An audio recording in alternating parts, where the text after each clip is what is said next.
amana ke dien fon fon ya nga foli bawi akakan wati do la nga bo ka nyon kuna fonia wa kuna foni do fana be akakan nga bo kula jeya parce que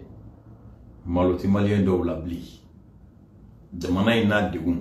jamana kono do nu kan toro abisan chaman bo malien te se ka fa alhamdulillah fem be banika arama de be faga dien dongodo ali mogo te ka se ka to ka voyage la akila o beka na ke malien hamina ko ide mais au benata malgré que ko bi ka changer jamana bi ka sranimanta o ti do fait là to o nyumana ko le ridicule ne tue plus en bas fo maloya ki se kile ati malien do nyana alhamdulillah bi sogal le premier ministre on ma sogal donc ato premier ministre yala on ni sogal bora yoro jani an isra jani takama kana yere soro bila wa sogal de premier ministre on ye moye minu ni sogal bebe tekulu kelena an seko e mi an ba de menoyi ero sogal bina watimi kuma caman tun bɛ fɔ o tɛ se ka fɔ bi mɔgɔ caman tun bɛ kuma datu bolo bi fo ni min ta tɛ faso ko ye dɛ sinon ko minnu bɛ kan ka kɛ bi an ma dogo mɔgɔ si la kabi sɔbɛli natɔla an y'a fɔ aw ɲɛna ko nin cɛn ni min t'a dɔn o b'a fɔ a ma ko heyi sɔbɛli bɛ se min na an y'o caman ye ka tɛmɛ donc a ka ko kɛta a bɛ se ka bali mɔgɔ wɛrɛ de la ti bali anw na an y'a fɔ aw ye ko Choguel ko débat mana France t'ale bɔ a ja kan communauté internationale t'a bɔ a ja kan kɔsa in na ko tɛmɛna cogo min bɛɛ y'o ye ani ambassadeur ye ɲɔgɔn ye don min a ye mun f'u ye ko mena u b'a ɲini k'ale caman b'ale wele ale t'o répond o ti dɔ wɛrɛ ko kow yɛlɛmana an bi Mali kura ta sira de kan ko fɔlɔ kow tun bɛ cogo min u ti tɛn bilen communauté internationale de tun bɛ décision ta olu de tun bɛ kow choisi ka maliyɛnw ladon o da fɛ jagoya la mais k'an bɔra o de kɔnɔ ale tun tɛ fɛ k'u reçoit ka sɔrɔ ale ni maliyɛnw yɛrɛ ma ɲɔgɔn ye n'ale ni maliyɛnw ye ɲɔgɔn ye maliyɛnw bɛnna min kan maliyɛnw fɛla ye min ye ale b'o da u tulo kan o kuma balila u caman na maa ye min f'u ye concernant transition prolongation ni ani lutte contre la corruption lawaleyali ani assise nationale minnu bɛ nalen olu kɛcogo a y'u bɛɛ la convaincu tile fila in na hakili la mɔgɔ damadɔ y'a ka vidéo lajɛ an ye série de vidéo dɔw bila an bɛ fɛn o fɛn bila galon kelen t'a kɔnɔ an ta si kelen bila walasa ka mɔgɔ manipuler an b'a fɛn o fɛn bila a bila kun de ye u bɛ ka mɔgɔ minnu hakili soɲɛ kuma galonma yɔrɔ bɛ ka fɔ minnu ye u yɛrɛ k'u hakili la baara u k'a dɔn min ye min ye u k'a dɔn min ye tiɲɛ ye kuma min bɛ maliyɛnw bɛɛ ni ɲɔgɔn cɛ bi o ti dɔ wɛrɛ ye ko Russie dɔw kan ka na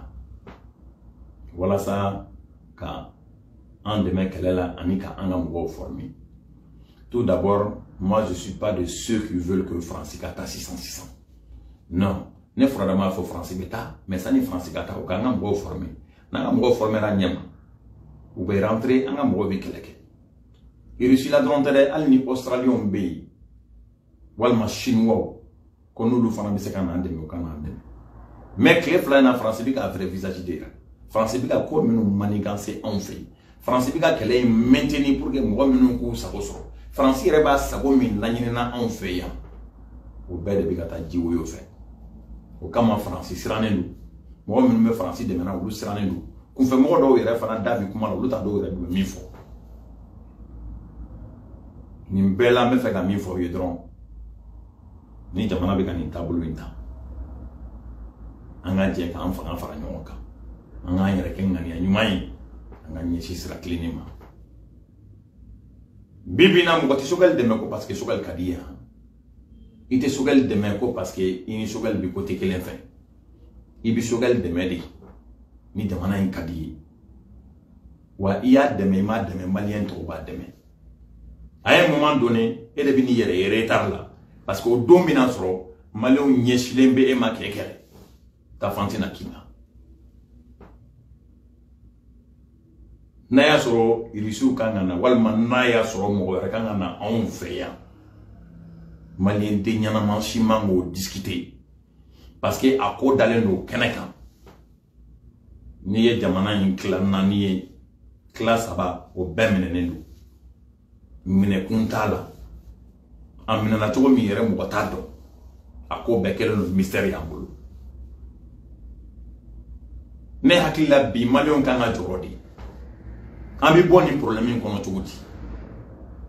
amina fere du mende ke wala sa hal dambora ni kono ala kan kisi anyo vraiment quand to problème ni yere kono sana nga bwa kono ambe se kan yere la soro tuguti anyo na minum bika sa dongodo u fakale bi dabla tuguti baloto minum bolo balo be la suma tuguti minum be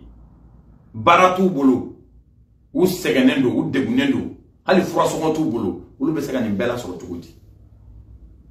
dobi ka fara fembe songo anga fereke ni beka ba mais faso den jugu do yere kelembe ka ko yere be ta ka ke sogel ko kele ta ko en be ta ka ke parti ko kele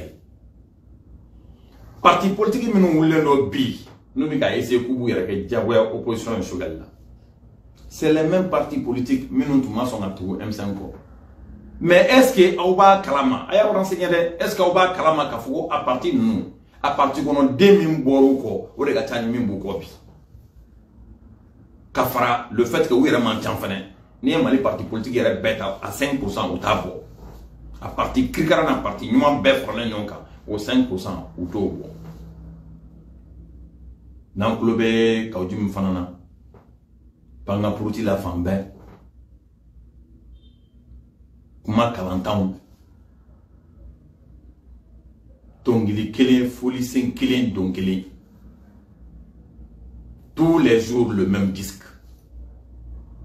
sogel tisse sogel desera adama din surtout ale kawdim foy molo ya kana kala diana tigayna ngam tigay o mo ya kana kala bati dola ko atungo ko sogeli be wardi doma kubita jume ko kana ngo fa no bawni d'abord sogel natumi wardi moma kam robla ka video ke e kawdim bi tumba so be ka kawdim sogel mabalma parce que mo ti min kalama ma fo klefani na de malgré kawdim bi mana kam minu fore abita sogel fe billahi kawdim bita sogel kaso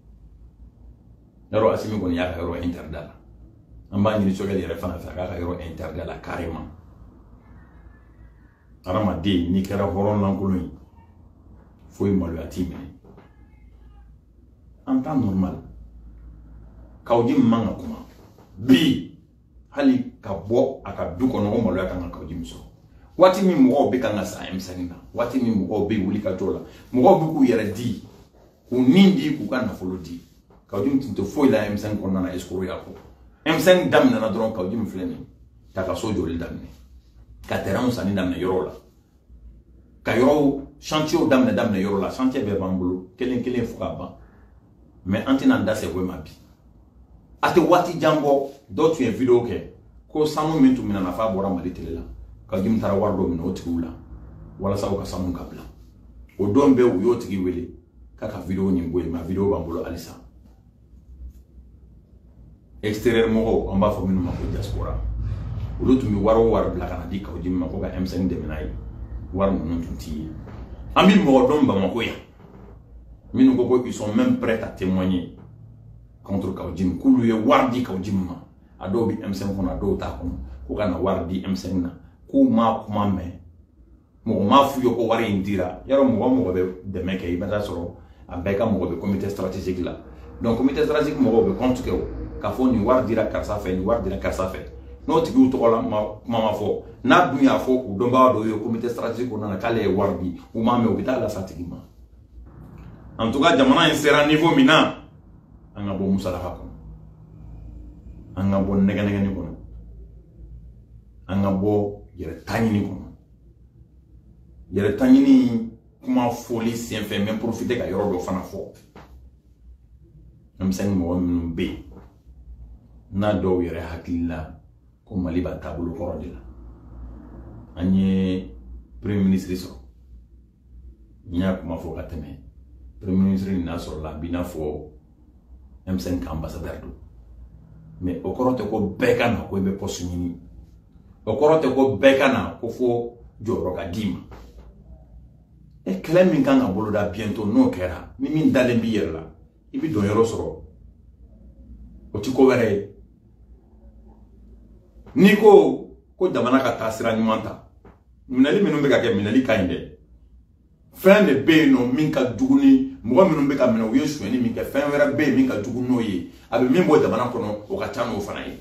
o ti dɔ wɛrɛ ye mɔgɔ minnu bɛ baarakɛyɔrɔ la o tɛ baarakɛyɔrɔ minnu maîtriser mɔgɔ minnu ni faux diplôme donna baarakɛyɔrɔ la mɔgɔ minnu taara par favoritisme k'u bila yɔrɔ la u tɛ se ka yɔrɔ minnu gérer tant que olu b'o place la an ma tila fɔlɔ quand même an bɛ don min na comme bi an bɛɛ kan ka dugawu kɛ an bɛɛ kan k'an bolo di ɲɔgɔn ma an bɛɛ kan ka ala deli an ka taa sira ɲuman kan fasoden jugu mana kɛ diɲɛ mɔgɔ mɔgɔ ye mɔgɔ mɔgɔ mana kɛ fasoden jugu ye an ka jɛ k'a kɛlɛ musalaka t'a la hinɛ t'a la sani n ka bɔ kuma kɔnɔna na n bɛ min ɲini maliyɛnw fɛ n bɛ min ɲini M5 mɔgɔw yɛrɛ fɛ précisément an ka k'an yɛrɛ ye an ka kɛ jamana in fɛ an k'an yɛrɛ dɔn an ka an kun tilenna dɔn an wulila kun min kama an ka laɲini ye min ye an kana bɔ o kan cogo si la ni ala sɔnna ma jamana in bɛ taa ɲɛ ni ala sɔnna ma jamana in bɛ ɲɛ ka tɛmɛ nin bɛɛ kan an ka continuer dɔrɔn an k'an bolo di ɲɔgɔn ma an ka ŋaniya kɛ kelen ye an k'a fɔ k'ala ka bɛɛ sara i ŋaniya mɔgɔ tɛ mɔgɔ tɔnɔ dun koyi i ye baara min kɛ i b'o de tɔnɔ